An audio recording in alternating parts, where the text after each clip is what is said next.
The first chapter of the film is titled The Sacred Girl. It begins with Narcisa, who performed miracles when she was young, and everyone admired her and sought blessings from her. 10 years later, in 1949, Narcisa goes to a convent to help there, as most of the sisters have left. She meets Sister Julia, gets familiar with the place, and then Julia takes her to the room of the Mother Superior in charge of the convent. Narcisa waits outside the room and notices a small ball in front of her. She finds it strange and looks around, but she doesn't see anything. Julia then comes out and takes her into the office. The Mother Superior is very happy to see Narcisa and expresses her joy that she will be with them. She shows her a newspaper photo of Narcisa as a child, when she was known for performing miracles and was called the Sacred Girl of Bolaski. The Mother Superior tells her it's good that she is with them, and informs her that she will also take her perpetual vows to God at the convent. Narcisa is surprised and shocked by what she hears and becomes very anxious. She says she is not ready to spend her entire life in the convent, but the Mother Superior explains that the bishop believes she is ready now and that they will keep her there. Julia also tells her that she will be teaching Spanish, literature, and natural sciences instead of Sister Ines, who had to leave to take care of her elderly parents. Julia adds that she will be responsible for keeping Narcisa informed about the latest developments. Later, Narcisa goes to her room, looks around, and starts putting her belongings away. She has a torture instrument in her bag and tries to place the bag on a shelf, but something stops her. She lifts it again and notices a small box. She sits down and opens it, finding scissors, a letter addressed to Sister Ines from another convent, and a photograph of Sister Socorro dead. Suddenly, a chair moves in front of Narcisa and falls to the floor. Terrified, she runs out of the room, looks around, then ahead of her, and sees a gallows drawn on the wall. The next day, she goes to her classroom and introduces herself to the students. She yells at them for talking and making noise. A student named Rosa asks permission to leave, which surprises Narcisa since the class has just started. Then she notices that the girl has wet herself, so she lets her leave immediately and asks her sister to go with her. After that, Narcisa goes to confession and tells the priest that she has many doubts and is not convinced by many things. The priest is surprised since she is the sacred girl and all the girls in the convent talk about her, so how could she have doubts? He tells her to embrace the love of God and to continue what she is doing. The Mother Superior later shows Narcisa a book containing photos of all the nuns on the day they took their perpetual vows. Narcisa looks through the photos and notices that one picture is missing. When she returns to her room, she brings out the box and takes out the photo of Sister Socorro, realizing that it is the missing photo from the book. She says her name, and suddenly the chair falls again.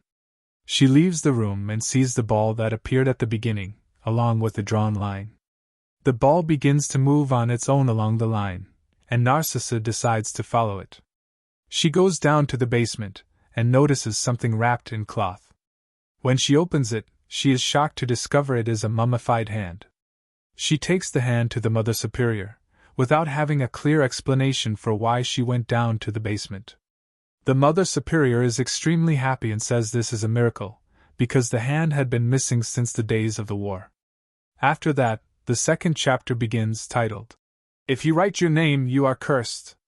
Narcisa is walking when she notices a sister hurriedly preparing food. She goes in and asks what she is doing. The sister tells her that the food has to be finished so the children can eat in the morning.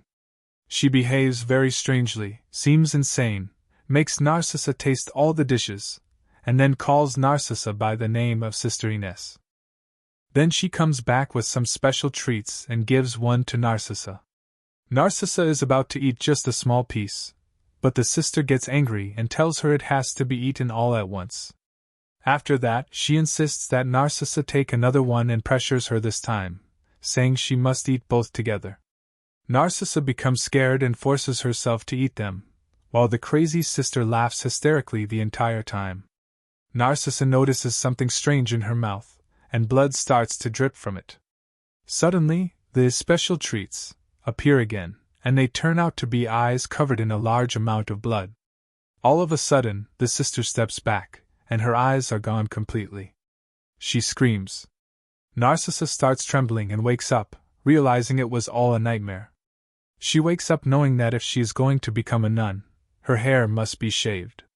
Later, she goes to her class and is shocked to find that many students are missing. She is told that today is laundry day. She leaves and goes to Rosa, trying to ask her about what happened to her the day before. Rosa is about to speak, but as soon as the sound of the chalkboard is heard, her sister yells at her and orders her to stay silent. Narcissa goes to pray with the sisters, but she notices that her hand has opened and is bleeding. She sees a girl rising into the air above the floor and tries to make sense of it, but Julia interrupts her and asks her to put the children to bed that night because she needs to help the Mother Superior. Narcissa goes to the children and scolds them because they were dancing. She turns off the music, but they beg her to teach them how to dance so they can attend dance parties after they leave school. She agrees and teaches them a few simple moves. They are very happy and start laughing. After that, she puts them to bed. That night, Anna Maria calls Rosa to go with her to the bathroom because she is afraid to go alone. Rosa agrees after a lot of pleading. On the way, Anna Maria feels that something is behind her, but they keep going to the bathroom. Anna Maria takes a long time and refuses to use the bathroom until she turns on the sink outside. Rosa gets impatient and tells her to hurry up, but then she hears the faucet turn on by itself and becomes terrified. She goes toward it and finds the scissors on the floor. When Anna Maria comes out of the bathroom, they see that the water in the bathtub looks like it is boiling. While reaching into it, a clump of Rosa's hair appears. She tries to pull it out, and suddenly Julia arrives. At the same time, Narcissa is whipping herself, feeling guilty because of her constant doubts. When she finishes, she feels something around her. She looks in the mirror in complete terror, and the chair starts shaking violently. Narcissa goes to the girl's room with the two children and complains about what happened. She sees the scissors and wonders where they got them in the first place. She asks them, and one of the girls says she found the scissors in the bathroom and that the girl in the water was holding them.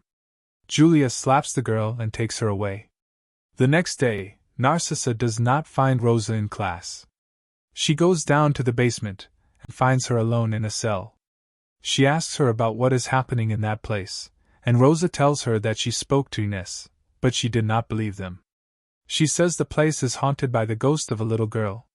When Ines drew a second leg on the drawing on the wall, the ghost wrote her name, and she immediately left the convent. Rosa explains that whoever writes their name becomes cursed. Narcissa takes Socorro's photo and goes to pray for her at her grave. After that, she goes to the Mother Superior so she can dress her in the vows gown. The Mother Superior says that Sister Ines would have been very happy for her. Narcissa then points out that Ines left out of fear, not because of her family. The Mother Superior becomes furious, denies what she hears, and leaves to bring someone to tighten the dress. Narcissa lowers the cloth and looks at herself in the mirror. Suddenly, the fabric tightens around her neck. She starts choking and can't breathe. She tries to pull it off, but her body goes into violent spasms. The buttons on the dress fly off, and a horrifying gash appears on her back. Suddenly, she wakes up. It is another nightmare. A second leg appears on the drawing. Narcissa goes to class feeling extremely tense. She keeps watching Rosa, who looks terrified. Suddenly, Rosa turns pale, stares at the chalkboard in horror, and runs out. Narcissa is confused, but when she looks at the board, she sees Rosa's name written over and over again. She follows her to the room and tells her that she believes her, that the place is haunted and that she truly saw the girl. She asks Rosa to help her see it too. Rosa takes her to the drawing on the wall, and they agree on what they will do together. They hold hands and draw the second leg, completing the drawing. Narcissa looks around in fear but sees nothing. Rosa, however, sees something at the far end of the room. Narcissa cannot see it, and Rosa starts crying, realizing that what she sees is not the girl, it is something else entirely. She runs away. Narcissa panics when Rosa disappears and runs frantically, searching for her everywhere. She asks her sister to help her search. She runs into Julia, who keeps telling her to leave the place, accusing her of being a fraud from the beginning, saying she never performed miracles at all, that she probably saw the devil, and that she only came back to get into the newspapers again and reclaim her old fame. Narcisa ignores her and rushes away. She enters the confession room and hears a sound, suspecting it is Rosa. She tries to open the door, but it is locked, so Narcisa enters the room next to it. Suddenly, the door starts shaking violently, and the two girls scream for help. Narcisa is confused when she hears a man's voice speaking to her, telling her that she brought the innocent little girl with her to see what would happen, and that by doing so she committed a great sin. He tells her that she knows who he is, but she just can't remember. She moves closer to the window, and suddenly he appears. Then many eyes begin to appear, and countless hands reach out from behind him and in front of her. The terror escalates until the door finally opens. Narcisa comes out and collapses on the floor, while the second door slowly begins to open. She sees a large figure in front of her and is terrified, but she is completely shocked when the door fully opens and reveals Rosa hanging. She bursts into tears and screams. After that, the third chapter begins, titled, Sister Socorro. Narcisa decides to leave the place, but when she steps outside, she notices the sun disappearing and turning into a crescent moon. She then falls to the ground and begins making the same movements she used to make as a child. Suddenly, she starts shaking violently. Julia rushes down and tries to stop her, but when Narcisa touches her, Julia sees everything that happened during the war, the soldiers breaking into the convent, destroying everything, and assaulting one of the sisters. When Narcisa regains consciousness, her eyes are badly damaged and she can barely see. She tells Julia what happened during the war, but Julia doesn't believe her and pushes her away. Narcisa's eyes are then covered, and Sister Socorro stays with her. Narcisa sits up and asks her to bring the photograph from the box. Socorro appears, and Narcisa holds on to her, realizing that the sister who was assaulted was Socorro. The truth is revealed. The sisters knew what had happened, and when the baby was born, they decided the child should never leave the convent so no one would discover what had happened to her. Narcisa cries uncontrollably after witnessing the truth. She removes the cloth from her face, washes it, and senses a presence around her. Socorro appears and shows her what happened to her daughter. When the child's fever rose, Socorro wanted to take her to a doctor, but Julia refused and took the child to the bathroom to lower her temperature with water.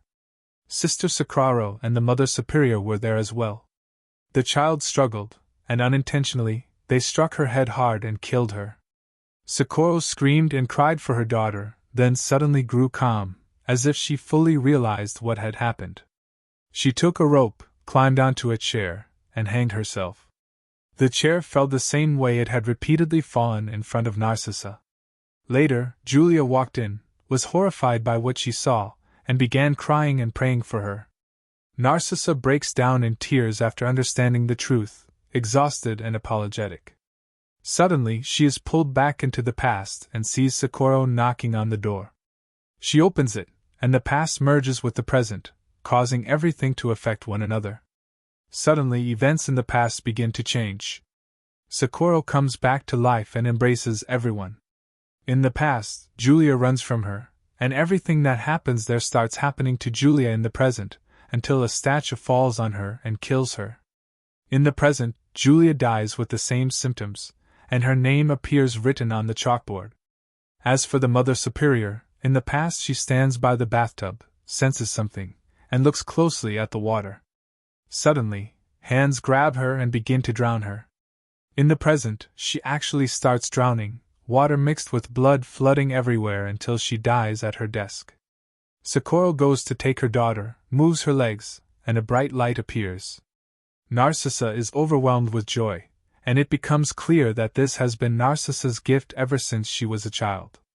We then reach the year 1991. Narcisa is now elderly and goes into a classroom to teach literature. Two students mock her, calling her the nun of death, and laugh. Narcisa looks at one of the girls and smiles. And here our film ends. Thank you for watching, and don't forget to like the video and subscribe to the channel.